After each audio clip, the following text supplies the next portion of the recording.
Assalamualaikum. Bertemu lagi di video pembelajaran bersama saya Olivia Anissa Tiffany. Di video pembelajaran kali ini kita akan mempelajari materi identitas trigonometri. Pada materi identitas trigonometri, ini adalah rumus-rumus yang harus diketahui sebelum lanjut lagi ke contoh-contoh soalnya. Jadi ada 12 rumus, tapi sebenarnya intinya hanya ada 7. Yang pertama yang ini. Kosekan alfa itu sama dengan kebalikannya dari si sin. Nah, kebalikannya tuh maksudnya ya jadi 1 per sin alfa. Begitu juga untuk sekan. Sekan itu sama dengannya 1 per cos alfa. Sama juga dengan kotan. Kotan alfa itu sama dengan 1 per tan alfa. Nah, ada juga yang ini. Jadi tan alfa itu bisa kita dapatkan dari sin alfa per cos alfa. Nah, karena kotangan alfa itu tadi kebalikannya dari tan, jadi kalau misalnya tan itu sin alfa per cos alfa, makanya kotan itu juga bisa diganti dengan cos alfa per sin alfa, jadi dibalik. Kalau tan itu sin per cos, kalau kotan itu cos per sin. Nah, terus yang ini sering banget muncul. Sin kuadrat alfa ditambah cos kuadrat alfa itu sama dengan 1. Nah, dari sini kita bisa dapetin lagi 2 rumus, yaitu untuk mencari sin kuadrat alfa yang ini, dan juga cos kuadrat alfa. Dapatnya tetap dari sini ya. Jadi sin kuadrat alfa itu sama dengan 1 min cos kuadrat alfa. Dapatnya dari si cos kuadrat alfa ini pindah ruas ke sebelah kanan, ke ruas kanan. Jadi dia negatif. Sama juga yang ini. Sekarang kalau kita mau mendefinisikan si cos kuadrat alfa, berarti si sinnya sekarang yang pindah ruas. Jadi 1 min sin kuadrat alfa. Nah, ini juga untuk rumus yang tan kuadrat alfa ditambah 1 itu sama dengan sekan kuadrat alfa. Atau kalau misalnya kita maunya tan kuadrat alfanya aja, ya berarti plus 1-nya pindah ruas, jadi min 1. Jadi tan kuadrat alfa itu rumusnya sekan kuadrat alfa min 1. Nah, yang terakhir ada kotangan kuadrat alfa ditambah 1 sama dengan kosek kuadrat alfa. Ini juga sama, kalau kita mau cari kotangan kuadrat alfanya, tinggal plus 1-nya pindah ruas, jadinya yang ini. Ya, jadi sebenarnya ini aja yang harus diingat, yang lainnya nanti tinggal bisa pindah ruas, tapi tetap dituliskan di sini. Jadi kita lanjut aja langsung ke contoh soal.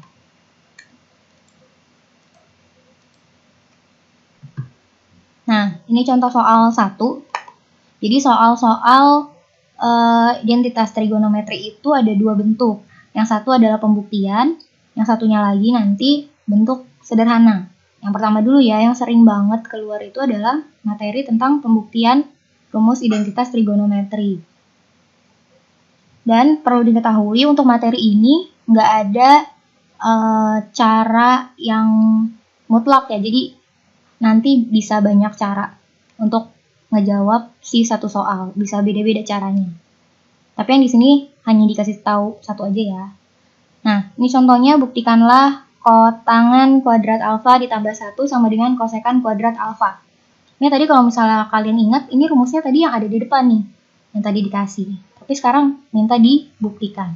Cara menyelesaikan materi-materi identitas trigonometri itu adalah kita jabarkan dulu fungsi-fungsi trigonometri yang belum sederhana. Yang sederhana tuh maksudnya udah sin sama udah cos. Nah, sin dan cos itu sudah tidak bisa dirubah lagi. Kalau misalnya tan masih bisa dirubah jadi sin alfa per cos alfa. Jadi nanti ada yang perlu kita rubah. Tapi kalau materinya pembuktian, nanti kan ada ruas kiri, ada ruas kanan. Jalannya bisa terserah kalian mau pilih yang mana. Mau ruas kirinya ini yang kita jabarkan supaya dapat bentuk yang ruas kanan, atau justru yang ruas kanan yang kita utak-atik supaya berubah menjadi ruas kiri.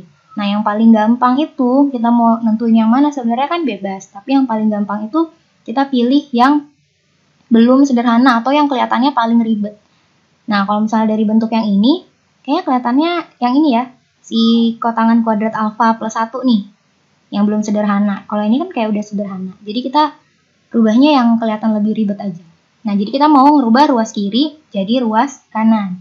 Nah, ini contohnya tadi ya, contohnya. Ini soalnya ditulis ulang, kotangan kuadrat alfa ditambah 1. Nah, tadi ingat, kotangan kuadrat alfa itu bisa kita rubah kotangan alfa itu, kotangan alfa itu bisa kita rubah jadi cos alfa per sin alfa. Kalau ada kuadratnya ya udah berarti jadinya cos kuadrat alfa per sin kuadrat alfa. Plus satunya tetap aja dulu. Kan kalian lihat nih, ini bentuknya pecahan dengan penyebut sin kuadrat alfa. Yang ini bentuknya nggak pecahan nih. Nah, kalau misalnya satu pecahan, yang satu bukan pecahan, kita harus rubah si yang belum pecahan ini supaya jadi pecahan, dan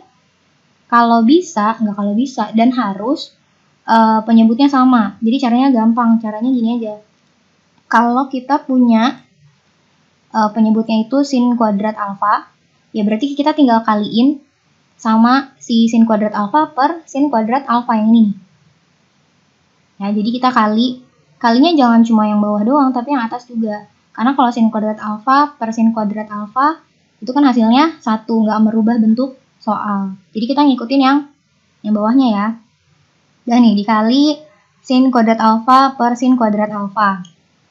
Kalau udah kayak gini, penyebutnya udah sama, berarti bisa kita gabung pecahannya. 1 dikali sin kuadrat alfa ya sin kuadrat alfa ya. Nah, di sini kita ketemu sama bentuk yang ini. Cos kuadrat alfa plus sin kuadrat alfa. Nah, ingat yang tadi, katanya kalau sin kuadrat alfa plus cos kuadrat alfa, ini sama ya, mau dibulak-balik, tetap sama, karena kalau penjumlahan dibulak-balik, dia sama nilainya.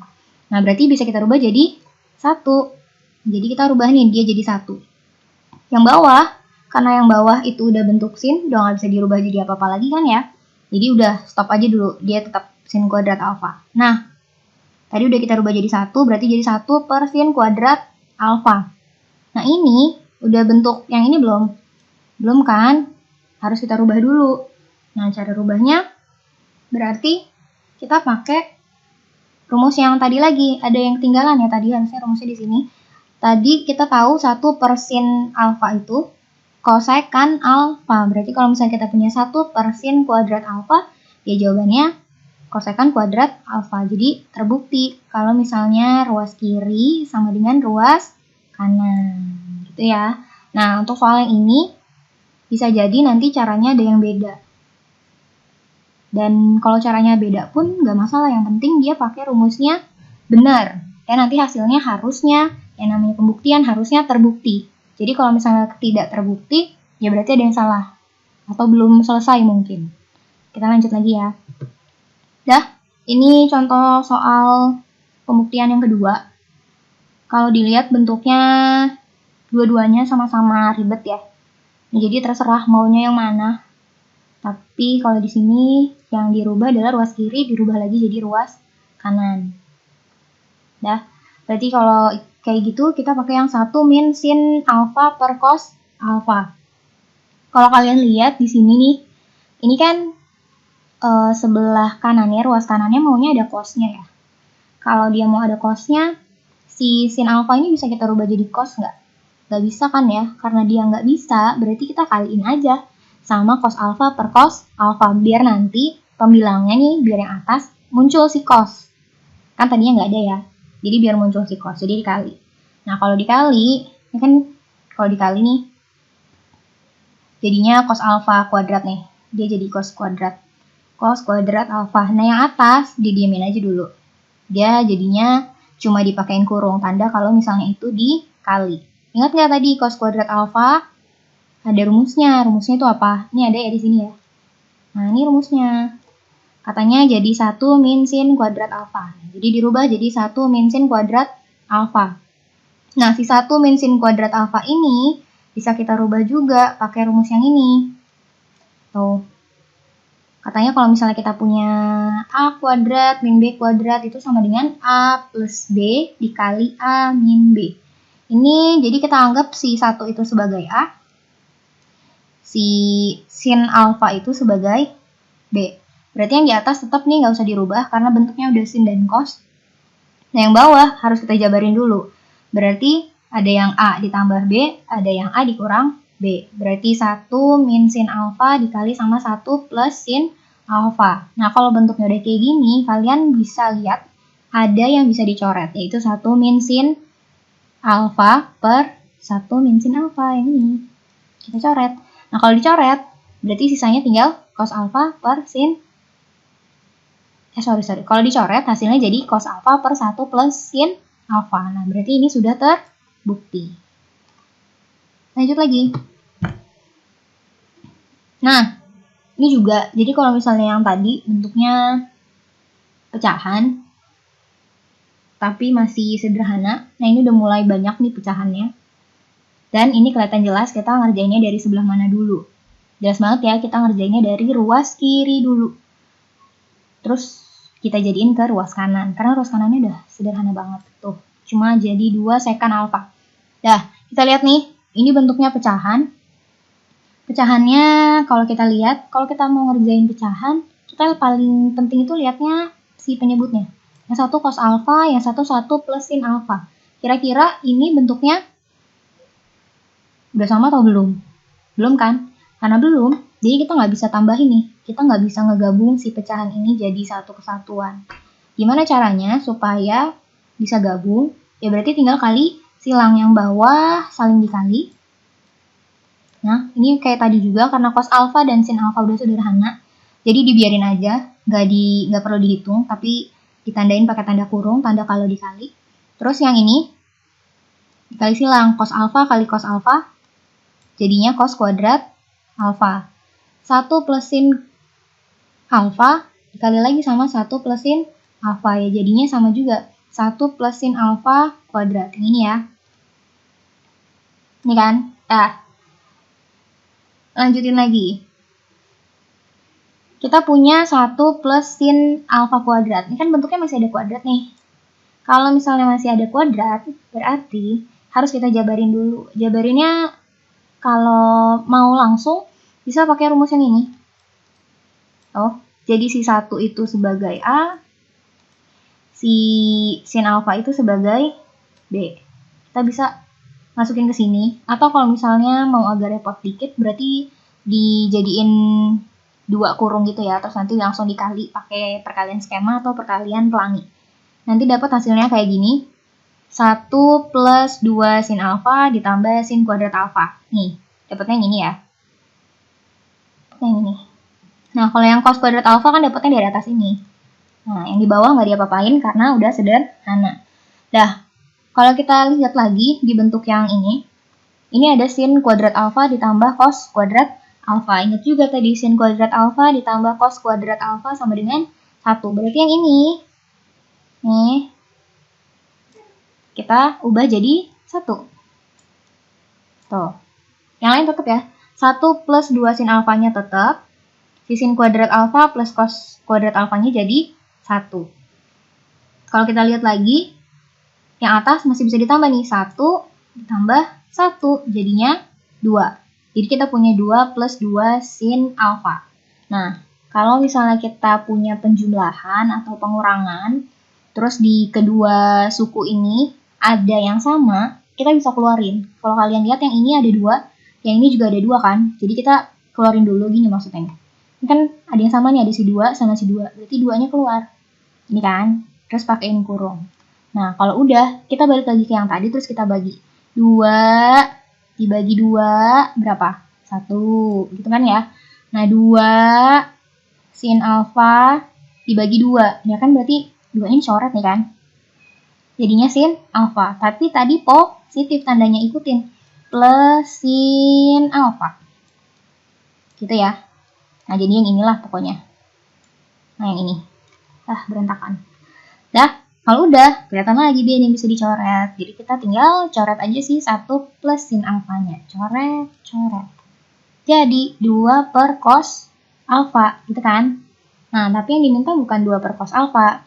Ingat lagi, per cos alfa itu bisa kita rubah bentuknya jadi sekan. Tapi dipisah dulu nih biar jelas. Jadi ini, kalau kita punya 2 per cos alfa itu artinya sama dengan 2 dikali 1 per cos alfa. Nah, 1 per cos alfa itu bisa kita rubah jadi sekan. Nah, berarti jawabannya 2 sekan alfa. Jadi ini sudah terbukti. Nah, contoh soal 4 yang pembuktian. Ini dikasih lagi bentuk soal yang lebih lebih apa ya? Lebih ribet juga ya. Kelihatannya ribet tapi nanti konsepnya yang dipakai itu lagi. Dah, jadi tetap kita pakai ruas kiri ke ruas kanan sini karena ini udah sederhana ya. Kita ganti nih. Jadi kita pakai sekan alfa min tan alfa kuadrat tambah 1 per sekan alfa min tan alfa. Nah, ini kan ada kuadrat, pokoknya selalu kalau misalnya ada kuadrat harus kita jabarin dulu. Ya kan? Oh, ini sama ini sama nih. Ini nggak usah dipakai nih. Baru lihat nih sama. Kesini berarti ya langsung.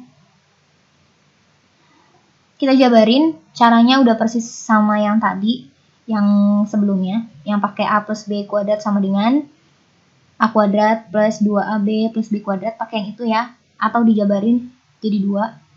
Nah, pokoknya hasilnya jadi sekan kuadrat alfa min 2 sekan alfa kali tan alfa ditambah tan kuadrat alfa ditambah 1. Jadi si plus 1-nya dapatnya dari sini ya. Tuh. Nah, kalau udah, kita bisa ganti lagi. Tadi kita punya si tan kuadrat alfa itu, tan kuadrat alfa plus 1 itu, katanya sama dengan sekan kuadrat alfa. Nah, jadi kita ganti aja. Ini jadi sekan kuadrat alfa. Di sini ada sekan, di sini juga ada sekan.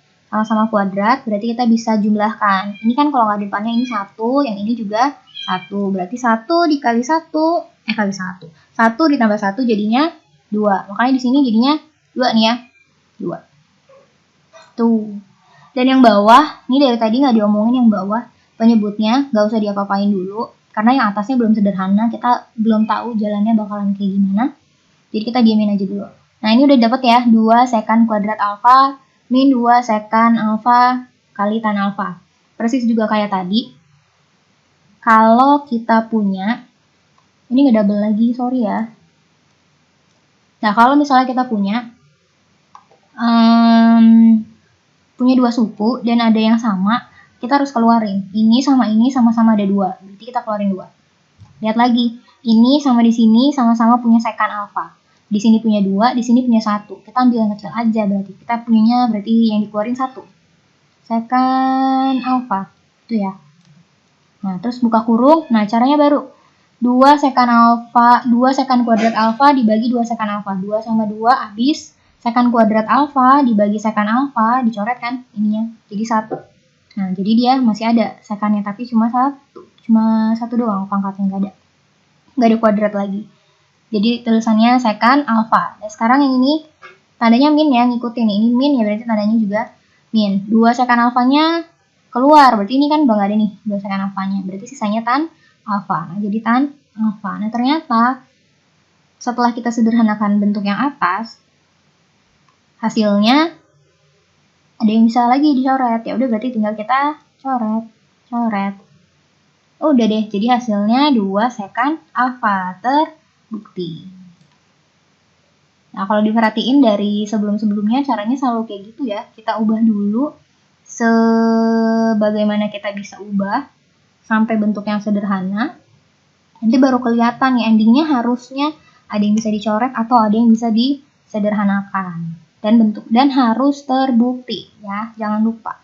Kita lanjut lagi ke bentuk yang lain.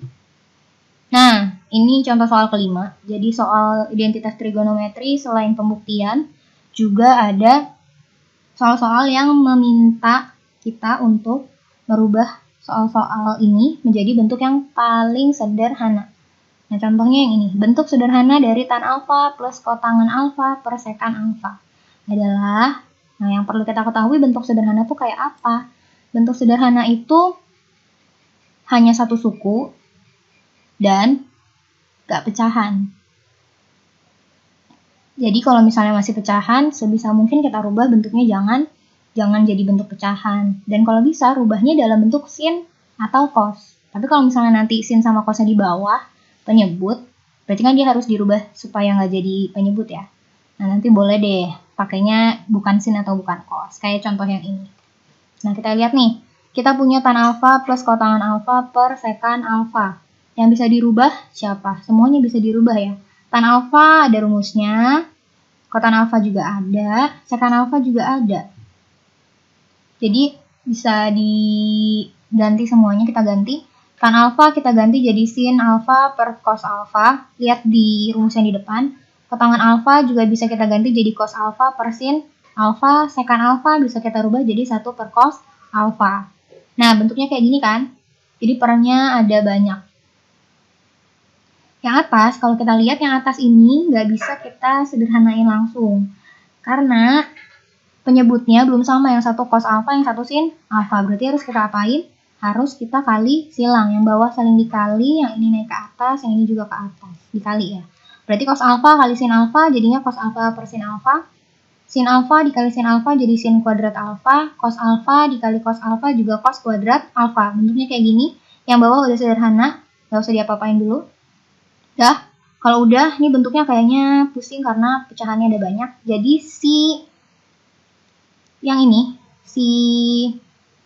siapa nih namanya? Si pecahan yang di tengah-tengah ini, kita rubah bentuknya jadi pembagian. Gini ya.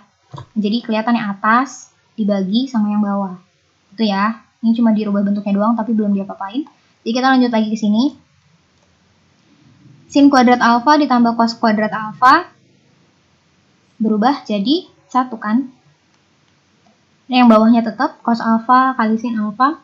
Nah, terus kalau misalnya kita punya pembagian pecahan, berarti caranya dirubah jadi perkalian, tapi jangan lupa dibalik. Yang tadinya penyebut jadi pembilang, pembilang jadi penyebut.